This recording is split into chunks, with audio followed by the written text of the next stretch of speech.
આથી કેવી નીતિ? એડ્સગ્રસ્તોને અપાતા ભથ્થામાં 15 વર્ષથી થયો નથી વધારો. સુરત સહિત સમગ્ર વિશ્વમાં 1 ડિસેમ્બરના રોજ એડ્સ દિવસની ઉજવણી અલગ અલગ રીતે કરવામાં આવતી હોય છે. લોકોમાં એડ્સગ્રસ્તો પ્રત્યે સેવાતા દુર્લક્ષમાં ઘટાડો થાય અને તે પણ સામાન્ય બીમારીની જેમ મુખ્ય ધારામાં આવે તે રીતે ઉજવણી કરવામાં આવતી હોય છે. જોકે સરકાર પણ લોકોની જેમ ઓરમાયું વર્તન એડ્સગ્રસ્તો સાથે કરતી હોય તેવું સામે આવ્યું છે. છેલ્લા 15 વર્ષથી એડ્સગ્રસ્તોને અપાતા માસિક ભથ્થામાં વધારો કરવામાં આવ્યો નથી. આટલું ઓછું હોય તેમ મુસાફરી ભથ્થું પણ રાજ્ય દ્વારા 2 વર્ષથી બંધ કરી દેવામાં આવ્યું છે. વિશ્વ એડ્સ દિવસ અગાઉ GSNP+ સંસ્થાના દક્ષા પટેલે કહ્યું કે વિશ્વમાં 2030થી ભારતે 2025માં એડ્સ નાબૂદીનું લક્ષ્ય સેવ્યું છે. ત્યારે સરકાર દ્વારા મફત દવાઓ સહિતની સુવિધાઓ આપવામાં આવી છે.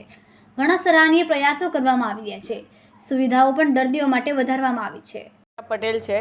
હું Gujarat state network of people living with HIV GSNP+ની સ્થાપક છું. હું ખુદ પણ એક HIV પોઝિટિવ વ્યક્તિ છું. છેલ્લા 25 વર્ષથી HIV સાથે જીવી રહી છું. આવતીકાલે વિશ્વ એડ્સ દિવસ છે એ નિમિત્તે GSNP+ દ્વારા વિવિધ સંસ્થાઓ અને ખાસ કરીને સુરત મહાનગરપાલિકા, પોલીસ ડિપાર્ટમેન્ટ અને અન્ય મીડિયાને સાથે જોઈન્ટલી ઘણા બધા કાર્યક્રમોનું આયોજન કર્યું છે. આ કાર્યક્રમોના આયોજનનો હેતુ એક જ છે કે HIV એડ્સને પ્રત્યે જે ભેદભાવ છે એ આપણે દૂર કરીએ, સમાજમાં જાગૃતતા ફેલાવીએ અને સાથે સાથે જે પણ વ્યક્તિઓ આ વખતનું જે થીમ છે માય હેલ્થ માય રાઇટ્સ એટલે કે મારો સ્વાસ્થ્ય મારો અધિકારનો આપણે માર્ગ અપનાવીએ.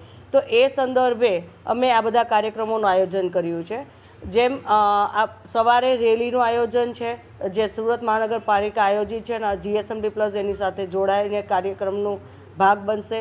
વાય સર્કલ અને SVNIT જે સર્કલ છે ત્યાં ટ્રાફિક ના જે સિગ્નલ છે ત્યાં HIV પોઝિટિવ વ્યક્તિઓ ખુદ પ્લે કાર્ડ લઈને જે પણ સિગ્નલ પર રાહદારીઓ છે એમને અપીલ કરશે અને જે એક મેસેજ આપશે કે HIV છૂને સે નહીં ફેલતા, હાથ મિલાવો, HIV જાગૃતતા ફેલાવો. સાંજે વાય સર્કલ પર 6 વાગે HIVને કારણે જે અમારા મિત્રો, ભાઈ બહેનો અને જે બાળકો મૃત્યુ પામ્યા છે એમને શ્રદ્ધાંજલિ આપવામાં આવશે. સાથે સાથે આ વખતે અમે એજ્યુકેશન ડિપાર્ટમેન્ટને જોડ્યો છે કારણ કે જે HIVનું જે સ્ટિગ્મા છે અને જે બાળકો સાથે જે ભેદભાવ થાય શાળાઓની અંદર એમને એડમિશન વખતે જો એનું ખબર પડે HIV પોઝિટિવ છે તો એને જે તકલીફો ન પડે એની માટે વધારે ને વધારે જનજાગૃતતા ફેલાય. તો એ હેતુથી અમે KBC એટલે કે કોણ બનેગા ચેમ્પિયન એ અમે કાર્યક્રમનું આયોજન કર્યું છે. જેમાં અત્યાર સુધીમાં 500થી વધુ બાળકોએ પોતાએ 10, 11 અને 12ના વિદ્યાર્થીઓ જે છે એ DOના જે પરિપત્રના આધારે તમામ શાળાઓમાં જે પરિપત્ર ગયો છે તો એમણે પોતે રજિસ્ટ્રેશન કર્યા છે. આવતીકાલે 10 વાગે એ તમામ વિદ્યાર્થીઓ માટે લિંક ઓપન થશે અને એ પોતે ઓનલાઈન એના જે પ્રશ્નપત્ર છે એ ભરશે. જે પણ એમાં વિદ્યાર્થી ટોપ આવશે એમને સર્ટિફિકેટ આપવામાં આવશે.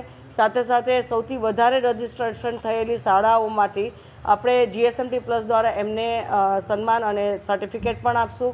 અને જે બાળકોએ દરેક સ્કૂલમાંથી જે 1st થી 3rd સુધીના એટલે પહેલું, બીજું અને ત્રીજું જે સૌથી સારા ક્વેશ્ચન્સના આન્સર તાત્કાલિક આપ્યા છે તો એ બાળકોનું પણ આપણે સર્ટિફિકેટ અને એમને ગિફ્ટ આપશું.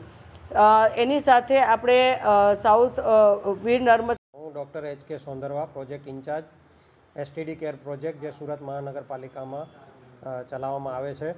આવતીકાલે વિશ્વ એડ્સ દિવસ છે, 1 ડિસેમ્બર છે અને સમગ્ર વિશ્વમાં આ દિવસ મનાવવામાં આવે છે.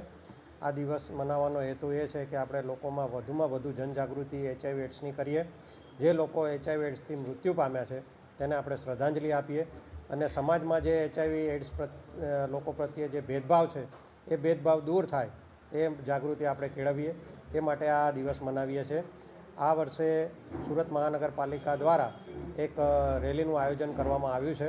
સુરત રેલવે સ્ટેશનની બહાર સરદાર ચોકથી આ રેલી નીકળશે સવારે 10 વાગે અને તેમાં માનનીય મેયરશ્રી, માનનીય કમિશનરશ્રી તથા અન્ય મહાનુભાવો ઉપસ્થિત રહેશે અને એ રેલીમાં લગભગ 500 વ્યક્તિઓ ભાગ લેવાના છે અને બહુ વિશાળ સંખ્યામાં રેલી નીકળવાની છે.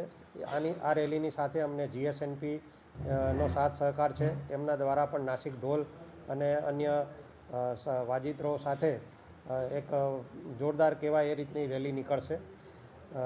HIV એડ્સની વાત કરીએ તો સુરત શહેરમાં જે એડ્સનું પ્રમાણ છે એ 12 થી 13 હજાર જેટલા કેસો છે જે આ દવાઓ લઈ રહ્યા છે અને વર્ષે જે ઘટાડો છે એમાં નો ડાઉટ 2 થી 3% સુરતમાં છે અને ગુજરાતમાં તો ખાસો એવો ઘટાડો થયો છે. ખાસ તો આ વર્ષનું જે થીમ છે કે take the right path, my health my right, એટલે કે મારું સ્વસ્થ મારો અધિકાર છે, અધિકાર અપનાવો. તો એ જે ભેદભાવ છે સમાજમાં, એ સમાજમાંથી આ લોકો જે HIV ગ્રસ્ત છે એમાં ભેદભાવ ન રાખે, તેમને અપનાવીએ.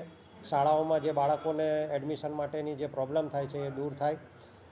હોસ્પિટલોમાં કોઈ આપણે એવા લેબલ ન કરીએ અને કોઈ પણ નોકરી સ્થળે કે બીજા કામના સ્થળે જે HIV પોઝિટિવ લોકો હોય તેના પ્રત્યે કોઈ ડિસ્ક્રિમિનેશન ભેદભાવ ન રાખવામાં આવે, એ મારો મેસેજ છે. કેમેરામેન હર્ષદ પાટીલ સાથે સુનિલ પાટીલ, સમય મીડિયા ન્યૂઝ, સુરત.